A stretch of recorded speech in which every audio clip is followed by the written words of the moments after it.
to another one of Prem's Ghani sessions. I'm Monica Singh. This session we had an opportunity to sit down with Ilyas Mirza. Mr. Mirza is a chef and also an owner of a restaurant called Masala in Old Montreal.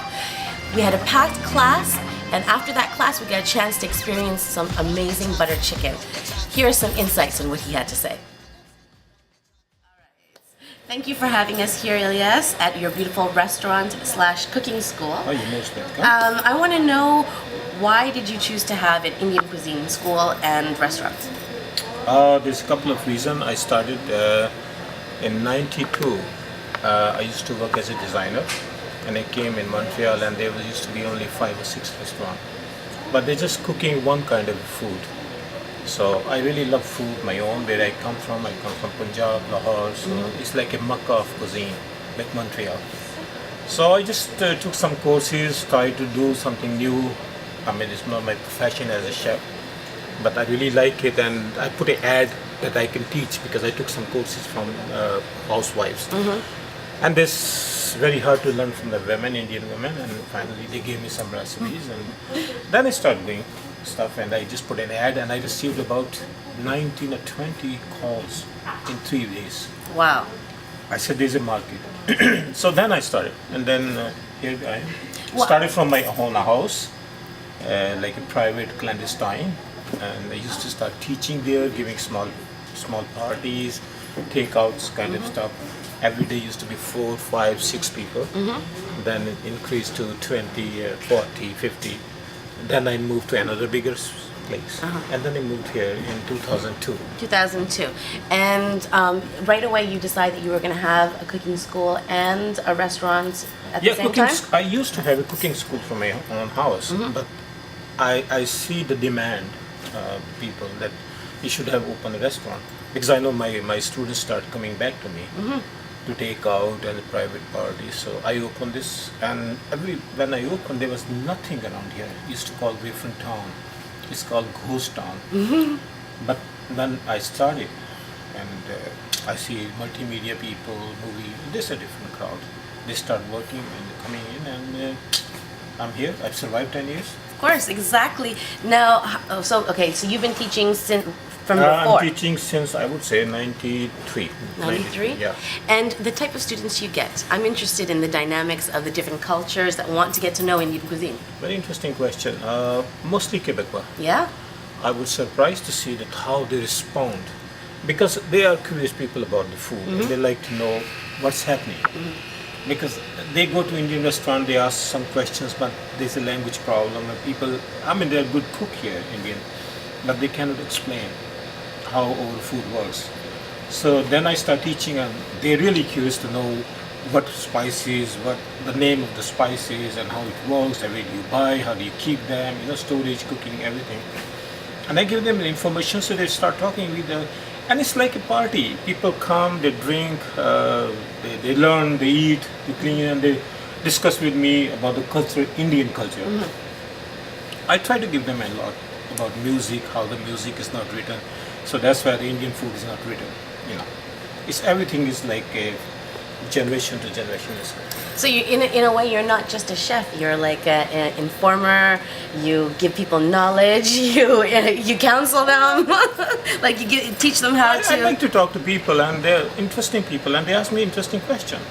And then I start studying the books, and I talk to a lot of people, and then I find out they really love Indian cuisine, the spice in cuisine. And when I open a class, I always ask them, where do you go to eat? What kind of food do you eat? What kind of platter you order in Indian restaurants? So I find out what is the basic, need. And keeping that, I keep my schedule for the cooking class course and the menu. I have only 5 to 6 things in my menu. That's what I was just going to ask you. When it comes to, let's talk about the restaurant aspect. If someone wants to come here, I know that you're very specific in the times that you have because it's a tailored business that you have. Let's touch on that a bit. Okay, now, if you go to any ethnic restaurant in Montreal, they just hand you a Bible to read. This is 50 dishes, 30, you go to Chinatown, Indians, this is chicken tandoori, chicken this, chicken makhni, chicken blah, blah. So being me as an Indian, if I go to any Chinese restaurant, I don't know. I just need a good chicken food. So I try to minimize and clear the menu, and I just say, oh, listen, I'm gonna give you 5 dishes, and if you like it, eat it. Don't like it, it's up to you.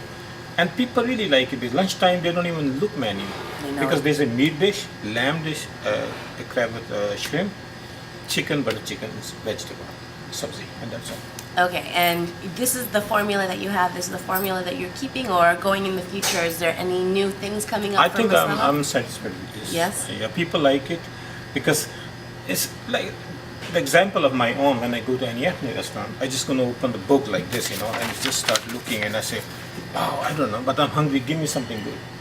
So, but here people just try, let's say 5 dishes, and they can try once a week, and they just always say this is their favorite, and they go with this. And when it comes to for your cooking school, do you pick the most popular dishes? Do you choose different ones, or how do you decide? I'm quite flexible. I suggest few menus. Most of the time, butter chicken, pule masala, chicken masala, or lamb masala. But people say we like to learn something just vegetarian, just a naan bread, something with a very entree appetizer. So I am flexible with this. I discuss with the group. Okay, and absolutely. And while you're doing it, you give them a full background on all the spices. I give them where to buy the spices, how to handle the spices, and give the written all those the recipes.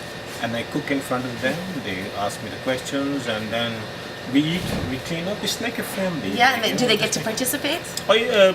Partly hands-on, Yeah. Like I ask people if they like to come in the kitchen and they help me. Awesome. A lot of people just like to sit down and look at me, But half of the people, they say we like to cook and we do some stuff. Very, very great. Okay, so if anybody wants to come to your restaurant for courses, for a party, for lunch, for dinner, tell us the address and how they can get in contact with you. Okay, now the address is, I'm in Old Montreal, not in Verdun, because a lot of people think that Wellington goes to Verdun. Yeah. But I'm close to Peel Street, and it's a 995 Wellington. It's corner of Anne, 2 streets east of Peel. Okay. And there's a bus 61 comes right in front of that. And when are you open for the public to come to eat? I'm open for lunch Monday to Friday, and Friday night from 6 to 10.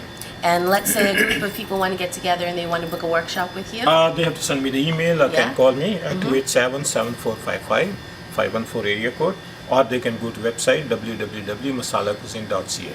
Perfect. Thank you so much for You're sitting most with us welcome. today. We had an amazing workshop with Ilyas Mirza. We had a packed class. Keep looking out for more workshops coming up. Our last workshop, which was on Kathak dance, is on premunited.ca, where you can also find this interview as well. So look out for more interviews coming up. Bye-bye.